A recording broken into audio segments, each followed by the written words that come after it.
ঢ্যাপ পড়াইয়া দিলাম কতগুলা পিঁয়াজ, একটুতে কাজ হবে না, দিলাম আবার কতগুলা পিঁয়াজ ধপতাইয়া। এই যে তারপরে দিলাম রসুন বাটা, এরপরে দিমো আবার রসুন বাটা, এরপরে দিমো আদা বাটা, আবার আদা বাটা, একটুতে হয় নেই জিরা বাটা, তারপরে দিমু টক দই।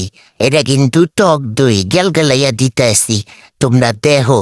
এরপরে দিতেছি বিরিয়ানি মশলা, প্যাকেটের বিরিয়ানি মশলা পুরাটাই দিয়ে দিছি। এরপরে দিলাম গরম মশলা, গরম মশলার মধ্যে দারচিনি এলাচ লবঙ্গ তেজপাতা, আর দিলাম সয়াবিন তেল। গদগদাইয়া দিলাম কতটি ডাইলা বুঝতে মারা, কতগুলা লবণ দিলাম। এরপরে দিলাম মরিচ গুঁড়া। এরপরে কি ভালো মতো মাখানের পালা, ম্যারিনেট করে রাখবো, তার আগে ভালো মতো মাখামু। একেবারে কতকত করে হাসে যেমন খাই, ওরম করে আমি মা খাইতেছি কতকত করে। দেহ তা হাড্ডি গুড্ডি আছে হাতে লাগতাছে, উরি বাবারে শালের শালা, উরি শালা। আর দিয়ে মাখাইয়ে কাজা নেই, এরপরে লাডি রয়েছি মাখাইতে। এরপরে সুন্দর করে মাখাইতেছি, চতুর্দিক খালি মাখাইতে। এরপরে দেখো মাখাই না শেষ করে আমি আলু ভেজে নিতেছি। বুঝতেই পারতেছো আজকে আমি বিরিয়ানি রান্না করবো। এরপরে সুন্দর করে একটু ফুড কালার দিয়ে আলুটারে ভাজা নিয়ে মাংস মাখাইয়া রাখা কষাইয়ে ফেলাইছিলাম, সেই কষাই না মাংসের মধ্যে দিয়া দিলাম আলু। এরপরে সুন্দর করে কষাইয়া মশাইয়া দিয়া দিলাম ধুইয়া রাখা চাল, পোলার চাল দিয়া এই দিছে। এখন আবার ভালো মতো লাড়ামু।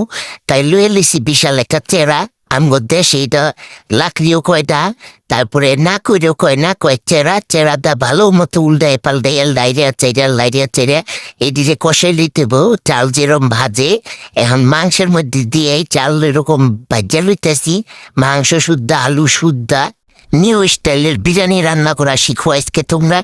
এদের সুন্দর করে মাখাইতেছি, বুনা করতেছি, কষাইতেছি। যা কো আর অনেক কষ্ট হইতেছে এতগুলা মাখাইতে।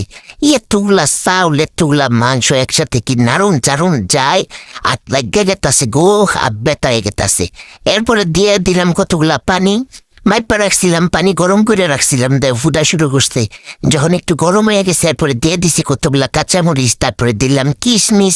কিশমিশ কিন্তু বিরিয়ানিতে মজা লাগে। এরপরে দিলাম গোলাপ জল, এরপরে দিলাম আবার গোলাপ জল, তারপরে আবার সুন্দর করে চেরা দিয়ে নাইরা চেরা ভুট্টা মারা চেরা লইছি একটা, হেরে দিয়ে নাইরা চেরা। এরপর দিব ডাইকা ভালো মতো দেহ হইয়া গেছে আমার বিরিয়ানি। ডাইকা রেখে কতক্ষণ হেরা দেখাইলাম না, উপরে দিয়ে দিলাম বেরেস্তা। এরপরে এই তো সুন্দর করে বাইরে লইতেছি, বাইরে ঘুরে মনে করো যে খাওয়ানোর পালাইয়া পড়ছে। তোমরা লোল হালাও আর আমি খাইলে আরে শালা এত মজা, উই শালা সেই সাপ। বুঝতে মারা বিরিয়ানি হয়েছে আজকে আমার শর্টকাটের বিরিয়ানি। তো তোমরা কেমন লাগলো একটু জানাইও। আল্লাহ হাফেজ।